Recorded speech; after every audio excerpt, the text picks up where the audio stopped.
la galère des chèques. Aujourd'hui, elle a venu s'asseoir sur le plateau pour dire que non, c'est le grand frère. Quand elle connaissait Chèque avait déjà l'argent. Chèque était déjà parti à Touété. Quand elle a connu Chèque était déjà parti à Touété, il était revenu. Sa première go de galère s'appelait Emmanuela. C'est Emmanuela qu'on a connu à l'aéroport quand Chèque partait pour la première fois. C'est pas madame. On va rentrer. On va rentrer. C'est ce qu'elle veut. On va rentrer. C'est quoi? Faisons ça là, c'est tout. On a trop pris sur nous.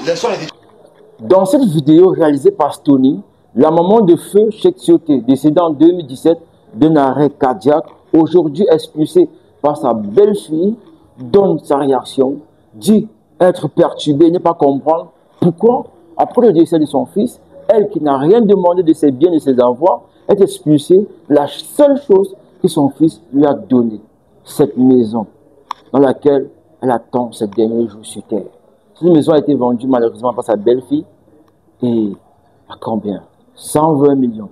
Elle qui a tout utilisé, qui est restée avec tous les biens de feu Cheick Tioté. Donne-nous ton avis en commentaire et surtout, à partir de ce qui arrive à cette maman, il faut toi aussi te préparer pour que demain, ta propre maman ne soit pas dans cette situation. Aujourd'hui matin, à 9h, 10h, on tape à la porte. Donc il y a mon fils là qui vient ouvrir la porte, pensant que c'est son oncle qui venait. Et c'est comme ça, Lucie rentre avec des gens, comme quoi il est venu avec des papiers pour l'expulsion. C'est comme ça que les jeunes avec qui il est venu ont fait sortir les affaires. Des vagabonds, je ne sais pas. Parce qu'ils ne sont pas des corps habillés. Donc après, ils envoient les ferronniers pour venir changer carrément les serrures de la maison. Donc ils nous demandent de sortir. Donc nous, on ne peut pas sortir tant que notre avocat n'est pas là. Donc raison pour laquelle nous sommes encore dans la maison. Donc ils nous ont fait venir un vigile avec une dame que voici là-bas. Ils nous empêchent même de toucher, parce que moi je ne me sens pas bien déjà, je vais prendre mes médicaments. Ils nous empêchent de toucher même les affaires. Ah d'accord. Ils nous empêchent même de toucher les affaires. Donc j'ai mes médicaments à prendre, mais je ne peux pas parce qu'ils m'empêchent.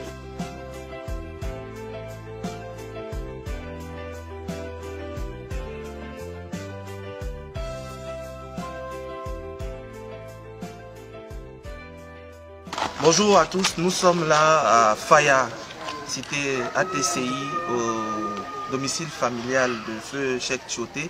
Nous sommes avec sa sœur Vanessa Tioté et Laetitia Tioté, ses deux sœurs. Cheick, il est orphelin de père et de mère. On l'est tous ses frères. En son temps, on était à Bobo, jusqu'à ce que Cheick parte. Tous ses amis d'enfance. On a vécu à Trècheville avec notre mère quand notre père est décédé à la Sicouche. On s'est retrouvés à Bobo-Doumbé après le décès de notre mère. Cheick est parti, il nous a ramenés à Angré, dans l'une de ses maisons, au Rosier. Après Angré, on a demandé à aller à Trècheville, il nous a ramenés à Trècheville. Après Trècheville, on a encore demandé à partir, c'est là qu'on s'est retrouvés à Angré au café 8. Et de là, c'est là qu'il a, ici, il avait des locataires, ça faisait partie de l'une de ses maisons. Et il a arrangé, si vous rentrez, vous allez voir derrière, normalement les cours d'ATCI, c'est que des villas. Mais derrière, il a fait une chambre salon pour notre tante et un studio pour nos cousins. Et il a dit que c'est la maison de la famille. C'est comme ça que nous avons aménagé dans cette maison. Il nous a pas ramassé dehors pour venir nous mettre dans l'une de ces maisons. On était ici, on est rentré ici en juin 2016. Quand il est décédé, le soir même, quand je suis arrivée chez lui, je me rappelle très bien, la maman de sa veuve a dit, ah, Cheick est décédé, parce qu'on a déménagé ici en juin 2016, Cheick est décédé en juin 2017. C'est comme si Cheick a senti la chose, parce qu'à Anglais, l'avant-dernière maison, on était dans une location. C'est comme s'il avait senti la chose, il a voulu vous mettre, vous sécuriser dans l'une de ses maisons avant de partir. Que ça, là, son madame même sait que c'est votre maison. Elle ne peut pas toucher à la maison. Mada, c'est la femme. C'est la femme. C'est la veuve. Et après, quand on a fini les obsèques et tout, elle nous a dit, ah, que elle sait que la maison, c'est Cheick qui nous l'a donnée. Et comme bon africain, il n'a pas eu le temps de faire les papiers, elle allait nous remettre les papiers de la maison. C'est comme ça qu'on est resté dans l'attente. En septembre, on apprend qu'elle est partie en Angleterre avec les enfants. Septembre de quelle année? 2022. 2022. En février 2023, elle appelle février 2023. Elle recontacte l'un de mes frères qui est en France pour lui dire que nous, on doit partir de la maison. En février 2023. 2023. Parce qu'elle, elle a vendu. Non, au départ, elle nous a pas dit qu'elle a vendu la maison. Parce que quand elle a commencé à vendre ses biens, mon frère lui a demandé, vu qu'on a appris qu'elle vendait ses maisons. Elle a vendu les maisons de qui? Elle vendait les maisons de chèques. Mon frère lui a demandé, ah, on a appris que tu es en train de vendre les maisons de chèques. Elle dit qu'elle n'est pas en train de vendre les maisons de chèques. Et que ce sont des rumeurs. On a bien voulu croire qu'elle était de bonne foi, jusqu'à ce qu'elle nous dise de quitter la maison. Mais comment se fait-il que, en sachant que c'est la maison de la famille aujourd'hui, la veuve décide de vous mettre dehors? Qu'est-ce qui s'est passé? Pour nous expliquer? On se pose tous cette même question. Parce qu'on ne s'est jamais mixé dans un partage de quoi que ce soit. Depuis la voiture. En fait, ça ne dirait pas grand-chose. Peut-être quelqu'un, c'était déjà fort pour nous. Et il faut penser déjà aux enfants. On est tous humains, on sait comment entretenir un enfant, comment ça coûte. On savait qu'à partir de cet instant-là, il n'y avait plus de revenus. Ce qui était là, il fallait pouvoir gérer. On voulait dire que, fait à la mort de Tchoueté, vous n'avez pris aucun bien, non. Et tout est revenu à sa famille. Rien du tout. On n'a rien touché. Chaque après de combien de maisons? Il a un immeuble R+4 à Abata, de près de 20 appartements.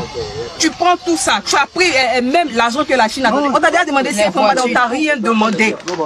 On t'a rien demandé, on t'a pas demandé les biens de chèque. Juste ce qu'il a dit, respecte sa parole, c'est tout. Mais du moment où vous dites qu'elle c'est elle qui a tous les biens, qui a arrêté de tous les biens, je me dis pourquoi est-ce qu'elle vient encore vous enlever de cette maison? Est-ce que vous avez des différends avec elle? C'est ce qu'on veut savoir en fait. Il n'y a jamais eu de différends. S'il y a différents, ça devrait être à son niveau. Parce que pas plus tard qu'avant-hier.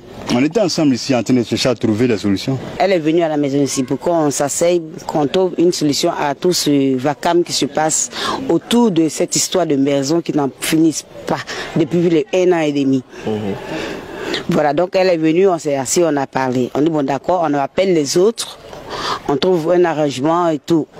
Mais là, on n'a pas encore dit. Vous avez parlé, vous avez dit quoi? On s'est parlé. Elle nous a dit non que, effectivement, elle n'a pas vendu la maison et que cette maison, elle a été mise en garant par Feu Cheikh Tchoueté.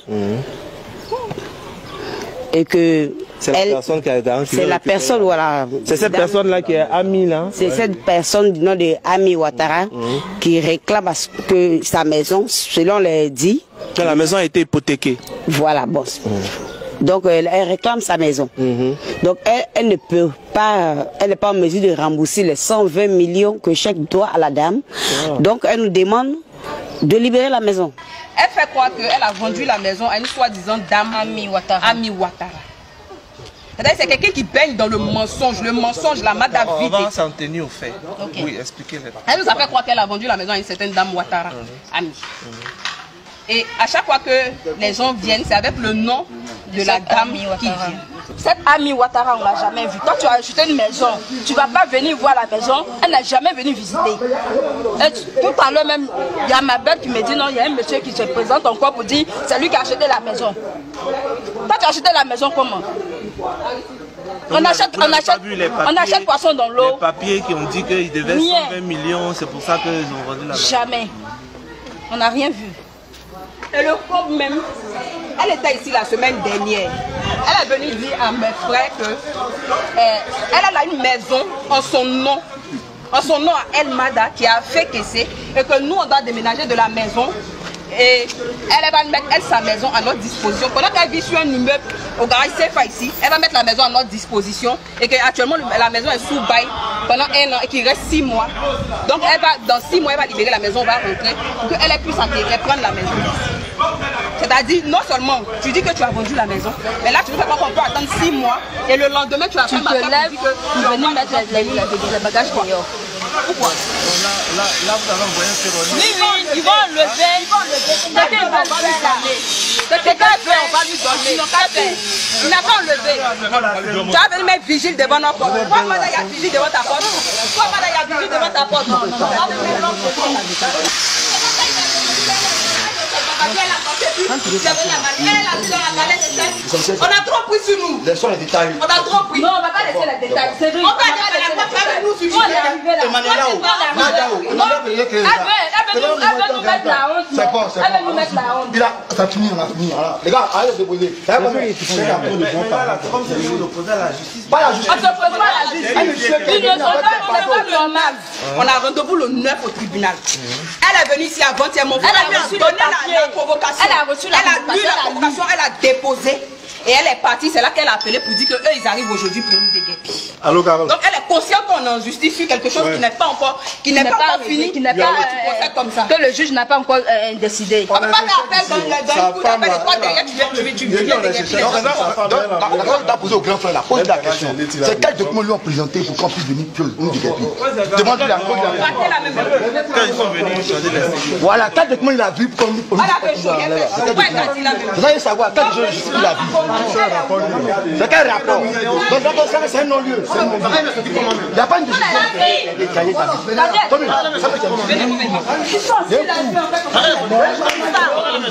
Facilement comme ça.